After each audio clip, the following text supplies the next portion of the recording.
Welcome to General Biology 1. We are going to start with Chapter 1, the study of life. So let's break down the word biology first. So bio means life, and ology is the study of. So biology is the study of life. And as we know, and as we've discovered so far, scientifically speaking, of course, life is restricted to planet Earth. And this picture that you're looking at here, this is a view of our planet. We can see North and South America from outer space. There are many questions that exist about the origins of Earth and the origins of animals. Where did mammals come from? What was the first living organism on planet Earth? There are guesses that the mammals, the birds, and some of the flowers that we're very familiar with just originated on planet Earth between 130 and 250 million years ago. We're going to break down the classifications of different species. Us as humans, our genus is Homo, and our species is sapiens, so we are termed Homo sapiens. And the earliest representatives of the genus Homo, again, the one we belong to, science has dated us back to around 2.5 million years ago. And only in the last 300,000 years have humans looked like the actual way that we do today. So again, biology is the study of life, and your book defines biology as the study of living organisms and their interactions with one another and their environments. And when we study life, we study everything from bacteria to viruses to large organisms like Homo sapiens and all types of animals and everything in between. So science as a whole, it can be defined as the knowledge that covers general truths or the operation of general laws, especially when acquired and tested by the scientific method. So this is what you all are going to be doing this week in your discussion board, is you're going to be learning and researching about the scientific method and sharing with me and your classmates about the practical application of the scientific method. So this is a method of research with defined steps that include experiments and careful observation. And through this week's discussion board, we're going to learn all about it. When you come into a problem, what is the first thing that you do with a problem? Well, what I do with a problem is I think of how to solve it. I think of a reason why that problem is the way it is, and I try to find ways to fix that problem. So let's talk about a scientific hypothesis. This is a suggested explanation for an event that is testable. So let me give you an example. My car is not starting. So I go into my car, I turn on the ignition, and my car does not start. Well, a hypothesis for a reason why my car is not starting is that my battery could be dead. So you can test that. You can first, if you aren't near a voltmeter and you just have previous experiences with your car being dead, you can try jumping your car with jumper cables connected to a car with a good working battery. And then if your car starts, well, you've solved the problem after testing your hypothesis. In science is driven by failure, and trust me, I have been a scientist for many years now, and science is over 95% failure. But when we hit that 5% where we succeed, it is a eureka moment, breakthrough moments, and those are very, very exciting. So again, hypotheses are testable. There are some things that are cut and dry. There are other things that may have gray areas. For instance, theories. Theories can be tested and confirmed by explanations for the reasons why we have these observations or phenomena. Theories further help to validate our hypotheses, but a theory may not be 100% definable. That's why it is a theory, the Big Bang Theory. There is a lot of scientific evidence pointing towards the credibility for the Big Bang Theory. However, there is a lot of evidence that is still lacking in order to make it a defined law. So laws and theories are different. Laws like Newton's laws, laws of gravity. What goes up must come down. That's a law. We know gravity exists. However, the Big Bang theory and origin of species theories, those are other theories that cannot be definitively proven 100% by science. So as I mentioned on the previous slide, biology encompasses all aspects of life. And on this slide, you can see two different classifications of organisms. We see the cyanobacteria, formerly known as the blue-green algae, on the left, and then we see on the right what happens when there is excessive layering of cyanobacteria over many, many years. And what happens as the cyanobacteria layer themselves, they form what is known as stromatolites. And these are found in the coast of Western Australia. On this slide here, this is a picture of another microorganism, another type of bacteria that I'm sure many of you are familiar with, which is known as E. coli. And this is a view under a scanning electron microscope. And there are both good and bad forms of E. coli. There are good forms that we need, good forms that live in our body naturally, that line all throughout our digestive systems. And they actually help with vitamin absorption, especially vitamin K, and help us absorb other nutrients. But there are also pathogenic strains that are involved in massive outbreaks of sickness. I'm sure that you have all heard of the E. coli contamination with Chipotle before. So again, there are both good and bad forms of E. coli.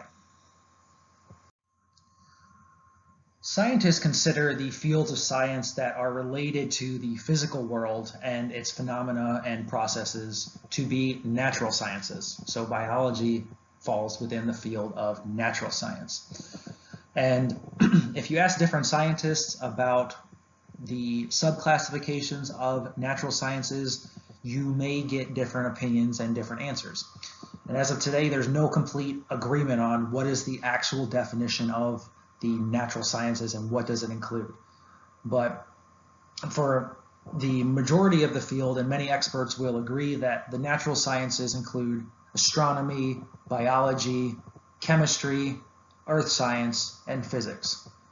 But others may divide up the natural sciences into life sciences and physical sciences. So life sciences is where biology would be classified because it's the study of living things. The physical sciences involve studying non-living matter, like what they study in astronomy and geology and physics and chemistry.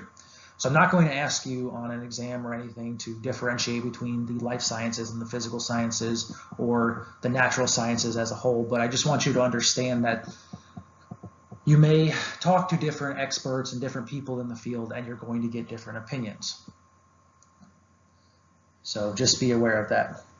And then you can combine some disciplines. You can combine biology and physics to get biophysics. You can combine biology and chemistry to get biochemistry.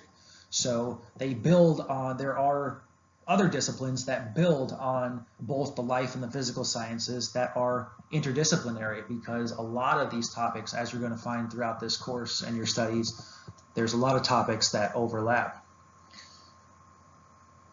We're going to talk about the different types of data in this course, whether data is quantitative or qualitative. Quantitative, I always remember the difference between quantitative and qualitative because quantitative has the letter N in it, and that has to do with numbers. So hard numbers, that's quantitative data.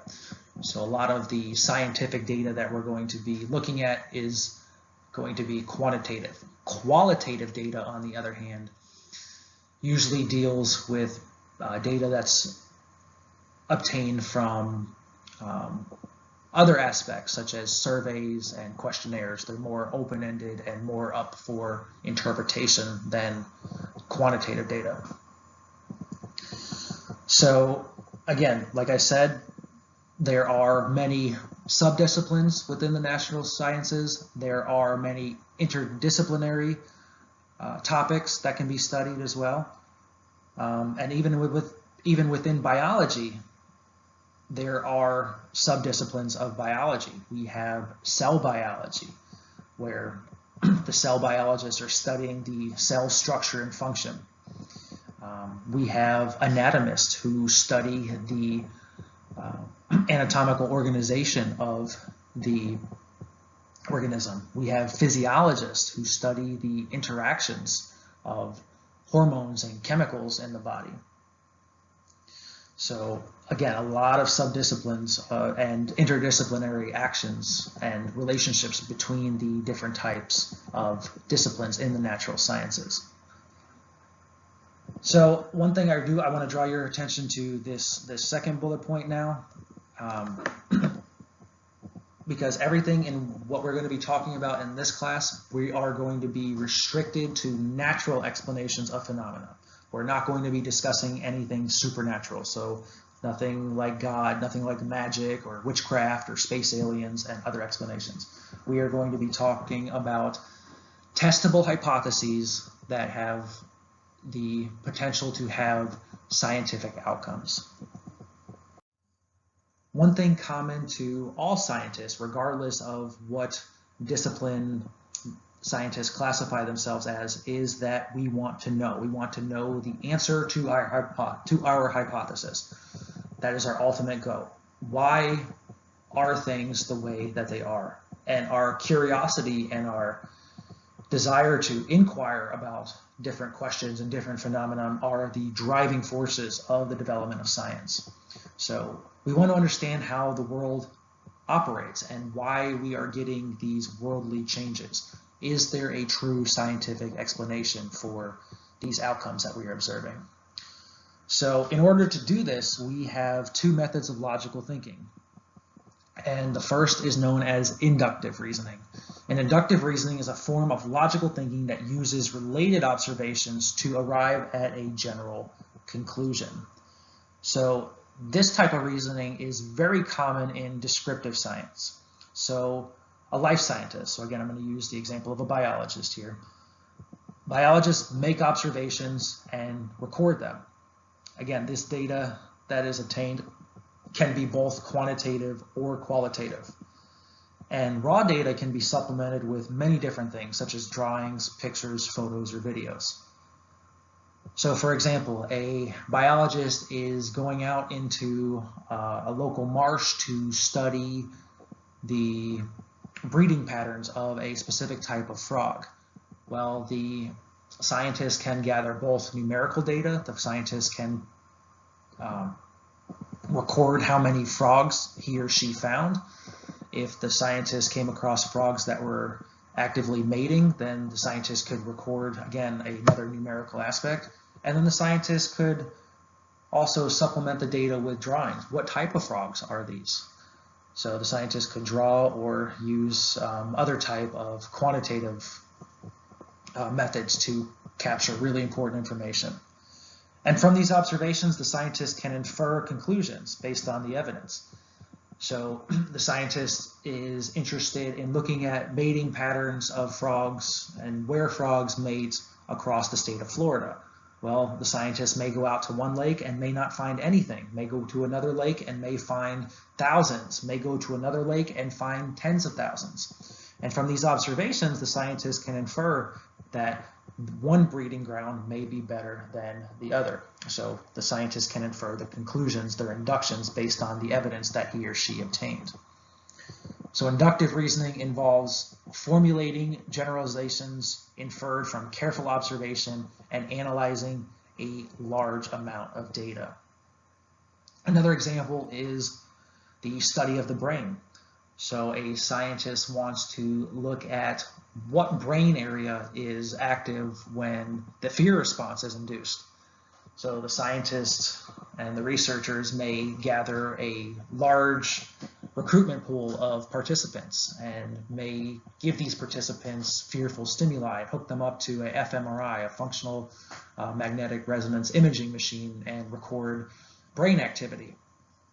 And then after obtaining all the data, the scientists can look at all the data, and maybe the scientists and the researchers will infer that indeed the amygdala plays a huge role in the fear response of the brain.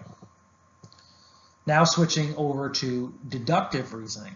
This is a form of logical thinking that uses a general principle or a law to forecast specific results. So from general principles, a scientist can deduce and predict specific results that would be valid as long as the general principles are valid. So studies in climate change can illustrate this type of reasoning. So a scientist can predict that if the climate becomes warmer in a particular region, well, then there may be an effect with the other organisms present in that particular region. Warming may be due to a loss of trees or an increase in the abundance of animals in that region, and that this warming in this particular region may affect the speciation diversity. This may affect the animals there, may kill them, or may be beneficial to some. It may kill plants, it may be beneficial to some plants. So again, deductive reasoning, it uses a general principle or a law to predict specific results. So both types that are listed on this slide, both inductive reasoning and deductive reasoning, are the types of logical thinking that are related to the two main pathways for scientific study. We're going to talk about the descriptive science and the hypothesis-based science coming up. This slide here is just reinforcing the concepts that we talked about on the previous slide. So I'm going to go down this chart and give you some more examples of the differences between inductive reasoning and deductive reasoning. So again, let's start with inductive reasoning.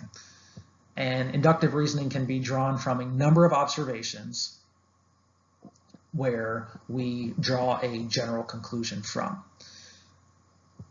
Let's look at the observations that are listed here. Members of a species are not all the same. So this goes back, one of the examples I think about right away is the example of Darwin and his expeditions in the Galapagos Islands. And when he was studying finches, he noticed that although there were finches that looked relatively similar, they had different beaks. One had a long and curved beak because this bird used its beak to fish. That was its main dietary source. Another finch that looked very similar had a very different beak, one that was long and pointy because this finch used its beak to go into small crevices in trees and seek out grubs and larvae and other small insects. So members of a species are not all the same. They're finches, but they're a little bit different. The next bullet point, individuals compete for resources. Again, another Darwinism principle, survival of the fittest. Let's say there are two types of snakes that have colonized an island. One snake has venom and the other one doesn't. And let's say that the only food source for the snake are very large rats, and these snakes are relatively small.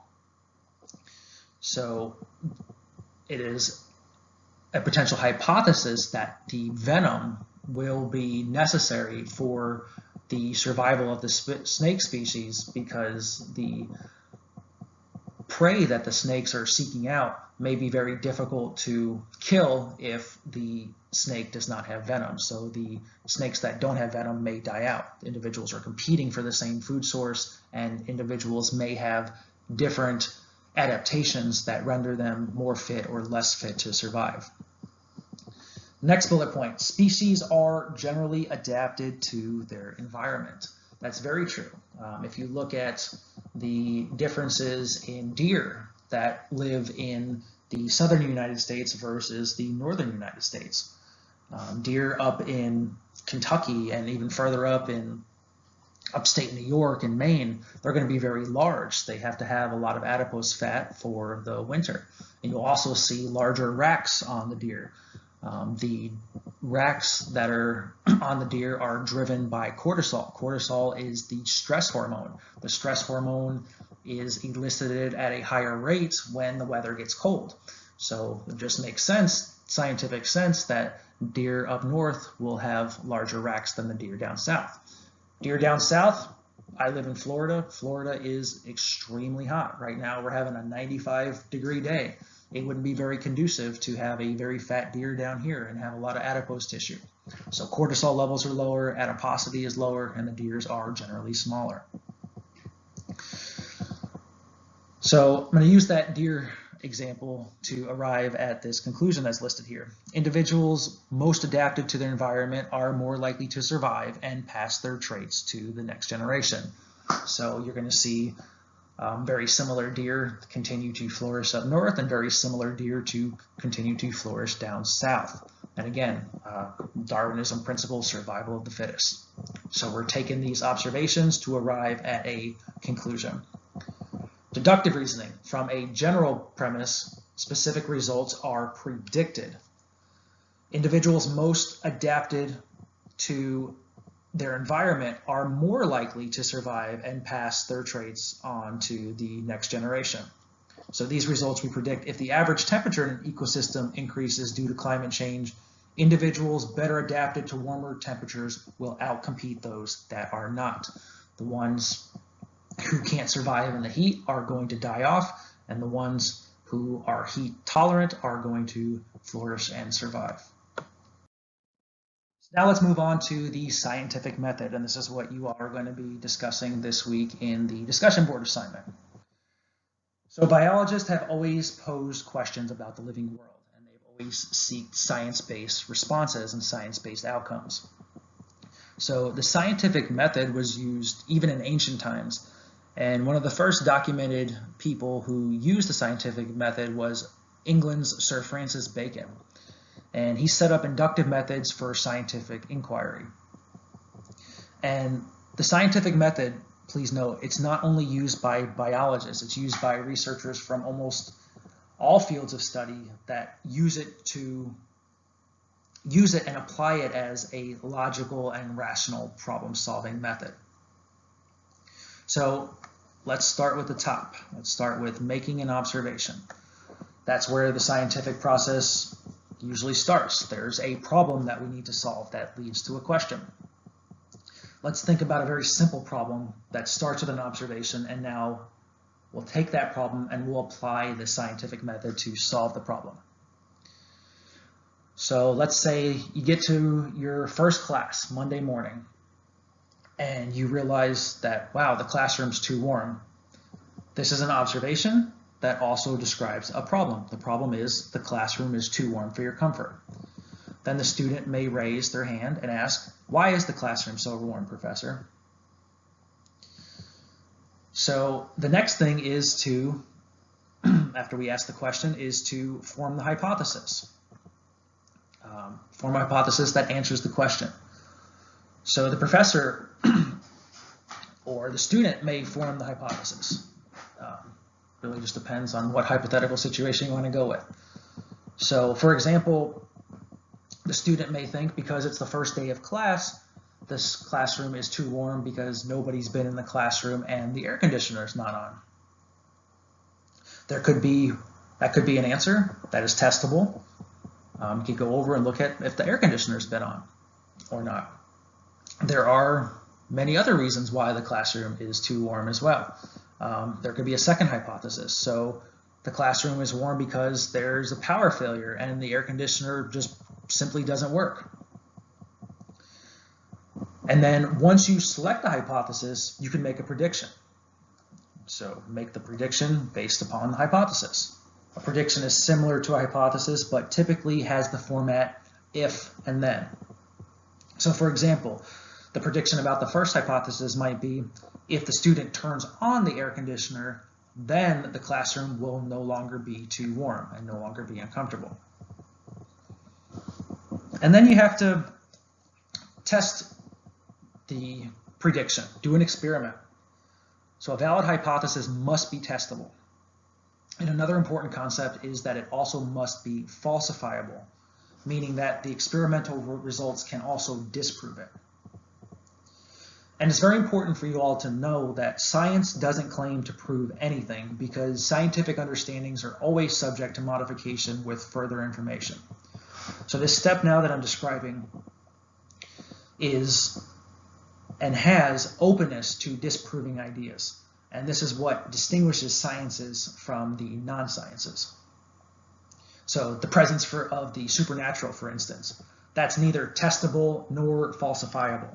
There's no way to prove definitively whether there is the divine or not based upon scientific inquiry and scientific experimentation. But there is a way to test the example I gave here. So the student comes on, turns the air conditioner on, and then all of a sudden the room gets cool. Well, then the student's first initial hypothesis was right, that the room was too warm because it's the first day of school and the air conditioner was not turned on. So you analyze the results, and then if you find out that the room started to get cooler, your hypothesis is supported. If you use the first initial hypothesis, turn the air conditioner on, and it doesn't turn on, well, then we have to do an alternative hypothesis because our initial hypothesis was not supported. Maybe there was credibility to the second hypothesis that was formulated with the idea that there was a power failure. Either way, you're going to report the results. And again, if your initial hypothesis is not supported, you go back up and you try again. You form a different hypothesis, so you go from the first one to the second one to the third one until you find the answer. So for the last few decades, the scientific community has been debating about the value of the different types of science. And the question of whether or not is it valuable to pursue science just for the sake of simply gaining knowledge, or does scientific knowledge only have worth if we can apply it to a real-life problem in order to better our lives? That's the question that has risen, and that's one of the main questions that's debated among scientists in the scientific community. So that question focuses on the differences between the two types of science, the basic science and the applied science, which you see here on your slide. So basic science, also known as pure science, seeks to expand knowledge regardless of the short-term application of that knowledge. So it's not focused on developing a product or a service of immediate public or commercial value. The immediate goal of basic science is knowledge for knowledge's sake. Although that does not mean in the end it may not have a practical application, but in the short term it does not have a practical application. It's different than applied science. Applied science aims to use science to solve immediate problems as defined by the researcher. This is the technological science, which aims to solve real-world problems, making it possible, for example, to maybe improve farming yields, to find a cure for cancer, or to find a cure for Alzheimer's disease, or to save animals that are threatened by natural disasters. In applied science, the problem is usually defined by the researcher. However, there are some skeptics. Some individuals may perceive applied science as useful, and they may perceive basic science as useless. A question these people might ask a scientist advocating for basic science would be, well, what are you doing that for? What's the purpose of this? But if you take a careful look of the history of science, it will reveal to you that basic knowledge and basic science is fundamental, and it is essential for the applied science to occur. So a lot of the applied science relies on the results that researchers generate through basic science. Other scientists think that it's time to move on from basic science. However, I disagree with that personally, and just to jump right in to find the solutions to the actual problems. Well, you can't build a house by starting to build the roof first. You have to lay the foundation prior to building the roof. That's just personal opinion, personal thought. I personally believe both approaches are valid, but I am a strong believer in basic science, and I do see the immediate need for both basic science and applied science, but we need basic science to further the applied science. And these two science applications can work together. One example of how they can work together occurred after the discovery of the structure of DNA, which led to the understanding of the molecular mechanisms governing DNA replication. So DNA, deoxyribonucleic acid, these strands are unique in every human, and they're in our cells, and they provide us our instructions that are necessary for life. When DNA replicates, it produces new copies of itself shortly before a cell divides. And understanding that DNA replication mechanisms are important and how they actually work enabled scientists to develop laboratory techniques that researchers now use to identify genetic diseases. We're using DNA sequencing to identify the different strains of the COVID virus that is running rampant throughout the world. DNA forensics have led many forensic investigators to pinpoint individuals to a crime scene. And there have also been DNA tests in paternity to determine who the biological parents of children are. So again, basic science, pure science versus applied science, using the science to solve immediate problems. They are intertwined and they can work together, and they need to work together. And so after all the hours of doing basic science, you do an experiment, you do another experiment, you do a follow-up experiment. Well, then you may have found something that is applicable to a real-life problem. When I was doing my doctorate work, I studied circadian biology, and I was looking at little different steps, little different phenomenon that were happening each and every day to try to understand the bigger picture of why there is the existence of sleep disorders. Why does insomnia occur? Why does non-24-hour sleep disorder occur? Why do people have circadian biological disruptions? And again, in my work, I used a combination of the basic science and the applied science to start at a very fundamental aspect to answer a bigger picture. And after all that work, I was fortunate enough to get a publication, a peer-reviewed publication, and that's what we're going to be talking about on this slide. So you write up your results, you write up what you found.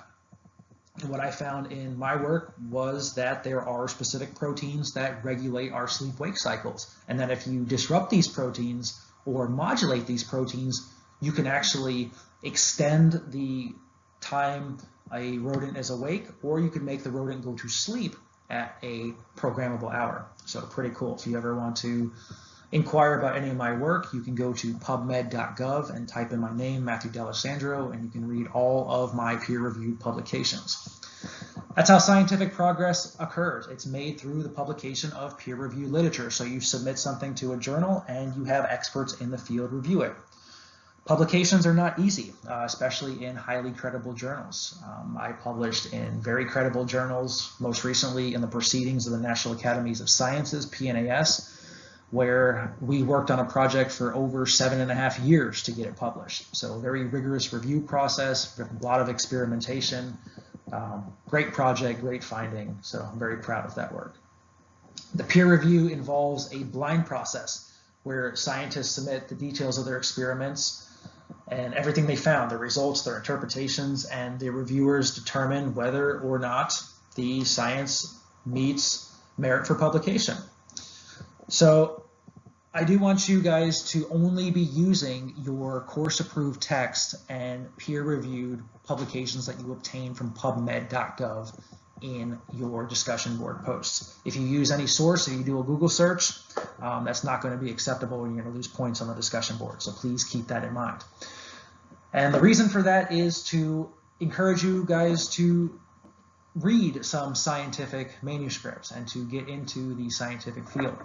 So these papers, they're going to have different components. They're going to have an abstract, which is a summary of the article, the introduction, given some background history of it, the methods used to obtain the results that are going to be presented, and then there's a discussion that leads to a scientific explanation of what the results actually mean. And at the end, you have to cite some literature. Science is built upon previous findings. So I was not the one who discovered circadian biology. So I used previous work in the field to build upon, ask more questions, and further the field of study. All right, now we're going to be switching gears a little bit, and we're going to be learning about themes and concepts of biology in this next section. And we're going to begin by talking about the properties of life. So again, biology is the study of life, but what exactly is life? This may sound like a silly question with a very obvious response, but it's not always easy to define life. So again, a subclassification of biology is virology, the study of viruses. Viruses are very unique. Some viruses are very complicated to make vaccines against, and others are very easy to make vaccines against.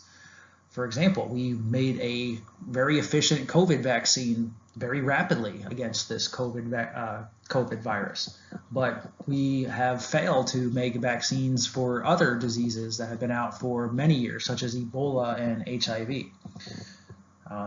So again, virologists are working around the clock to try to uncover the mechanisms and the molecular underpinnings of these viruses to understand how they behave so that eventually a vaccine can be made. So let's move into the properties of life. All organisms share several key characteristics. They share order, they share sensitivity or response to stimuli, they're able to reproduce, they grow and they develop, they have their own regulation mechanisms, they maintain homeostasis, and they process energy. So let's begin by talking about order. Organisms are highly organized. They have coordinated structures that consist of one or more cells. And even very simple single-celled organisms are very complex. Inside each cell, there are many atoms and there are subatomic particles that comprise molecules. And all of these work together to make up cell organelles, such as the Golgi apparatus and mitochondria, things like that. In multicellular organisms, similar cells form tissues. Tissues in turn collaborate to create organs, body structures with a distinct function. And then organs work together to form organ systems. And so here in this picture, we see a toad. A toad is a highly organized organism that consists of cells, tissues, organs, and organ systems, just like we do as human beings.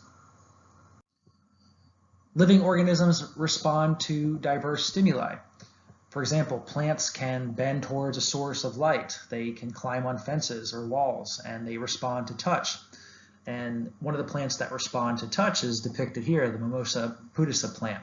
I love this plant. It's one of my favorites. It grows naturally all throughout Brazil. And when you touch this plant, it's known as the sensitive plant because the leaves will fold in upon human touch. And then after a few minutes, after you remove your finger from the plant will go back to its original form as depicted in the picture here. All living organisms respond to stimuli. Even tiny bacteria can move toward or away chemicals. It's a process known as chemotaxis. Movement toward a stimulus is a positive response, while movement away from a stimulus is known as a negative response. In this slide, another example of a response to stimuli, so please click on the link and check out this video. So we covered the first two properties of life. Now we're going to talk about reproduction. Even single-cell organisms are capable of reproducing. What they do is they duplicate their DNA and then they divide it equally as the cell prepares to divide to form two new cells. Multicellular organisms often produce specialized reproductive cells, gametes and oocyte and sperm cells. After fertilization, the fusion of the oocyte and the sperm cell, a new individual develops. That's how humans reproduce. And when reproduction occurs, DNA containing genes from the original organisms are passed along to the organism's offspring. And these genes ensure that the offspring will belong to the same species and have similar characteristics. That's why you look like your mom and you look like your dad, because you have their genetic makeup. Growth and development, As the two terms imply, all organisms grow, all organisms develop. Regulation and homeostasis, those two kind of go hand in hand. Even the smallest organisms are very complex, and they require multiple regulatory mechanisms to coordinate internal functions, respond to stimuli, and cope with environmental stresses. So two examples of internal functions that are regulated in an organism include nutrient transport and blood flow. Organs, which are groups of tissues working together, perform specific functions such as carrying oxygen throughout the body, removing wastes, and delivering nutrients to different cells. Homeostasis, that's the equilibrium, that's the balance. So we need proper temperature regulation. We need proper pH in our body for enzymatic activity to occur, and also balance of different chemicals in order for the body to function properly. Homeostasis literally means steady state. It's the body's steady state that is necessary to regulate itself. An example of homeostatic regulation comes from a small brain center known as the hypothalamus. The hypothalamus plays a huge role in the thermoregulation of the body. The hypothalamus helps the body to heat when it needs to be heated and helps the body to cool when it needs to be cooled. And then the last property of life that all living organisms share is energy processing. So all organisms must use a source of energy for their metabolic activities. Some organisms, such as plants, they capture the energy from the sun and they convert it into chemical energy. And then others use chemical energy in molecules that they take in as food. Now we're going to talk about how living things are highly organized and how they're structured. And they follow this hierarchy that we can examine on a scale from small to large, starting with the smallest particle, the subatomic particles, protons, neutrons, and electrons. These subatomic particles make up atoms. Atoms are the smallest and most fundamental unit of matter that retain properties of a specific element. Atoms make up molecules. So a molecule is a chemical structure consisting of at least two atoms held together by one or more chemical bonds. Many molecules make up macromolecules, which are large molecules that are typically formed through a process known as polymerization. An example of a macromolecule we talked about earlier is deoxyribonucleic acid, or DNA. So again, DNA contains the instructions for the structure and functioning of all living organisms. The macromolecules, when they're surrounded by membranes, make up what are known as organelles. Organelles are the small structures that exist within cells. These include our mitochondria, our Golgi apparatus, the smooth and rough endoplasmic reticulum, things like that. Organelles make up cells. The cell itself is the smallest fundamental unit of structure and function in living organisms. This requirement is why scientists do not consider viruses living. Viruses are not made up of cells. To make new viruses, so the way that COVID has to work, it has to invade and hijack the reproductive mechanism of a living cell. So viruses themselves are not living. They have to hijack because in order to be classified as living, you have to be able to reproduce. Viruses cannot reproduce on their own. They have to hijack a living cell. Some organisms consist of a single cell, while others are multicellular. So scientists can classify organisms as prokaryotic or eukaryotic. Prokaryotic being single cell, and eukaryotic, with prokaryotic single cell, and they do not have membrane-bound nuclei. In contrast, the eukaryotes, they do have membrane-bound organelles and a membrane-bound nucleus and are multicellular. Cells make up tissues. So cells combine, they make up tissues, which are groups of similar cells carrying out similar or related functions. Tissues make up organs, which are collections of tissues grouped together to form a common function. So cardiac tissue makes up the heart. Organs make up organ systems. The cardiovascular system or the cardiopulmonary system is made up of the heart and the lungs, cardiopulmonary. So an organ system is a higher level of organization that consists of functionally related organs. Mammals have many organ systems. And then the organ systems make up organisms. Organisms are individual living entities. For example, each tree in a forest is an organism. Collectively, organisms living in a specific area make up a population. So, for example, a forest may include many different pine trees, which represent the population of pine trees in this forest. Different populations may live in the same specific area.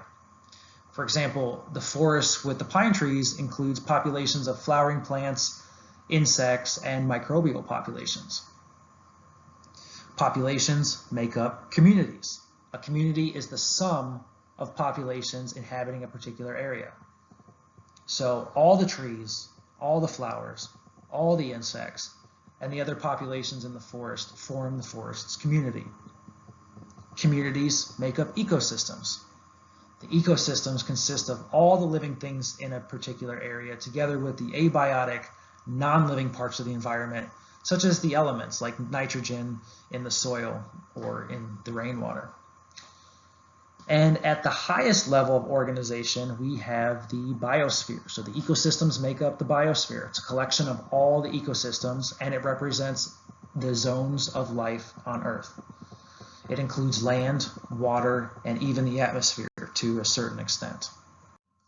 This slide just gives you a visual representation that I've covered on the previous slide, so I'm not going to go through this again, but take some time to review what's said on the previous slide and orient yourself with the visual stimuli on this slide. So the fact that biology as a science has a very broad scope has to do with the tremendous amount of diversity on Earth. And I'm sure you have all been made well aware of the different organisms that exist on Earth. And what's listed here are, what I'm underlining right now, are the three main domains, three major domains of life on Earth. And we're going to get into later in the course about how to classify organisms, going from domain to kingdom to phylum, class, order, family, genus, and species. And you're going to be naming organisms and learning about how they are classified. But this is a phylogenetic tree. It was actually constructed by a microbiologist who used data from sequencing ribosomal or rRNA genes. And again, separating the different types of organisms based on the three main domains, and then separating them further into based upon their specific characteristics. So this tree can summarize the evolution of various life forms. It's a diagram of the evolutionary relationships among the biological species based on similarities and differences in genetic or physical traits, or both. And the nodes and the branches here, they comprise the phylogenetic tree. The internal nodes represent ancestors and are points in evolution when, based on scientific evidence, researchers believe an ancestor has diverged to form two new species.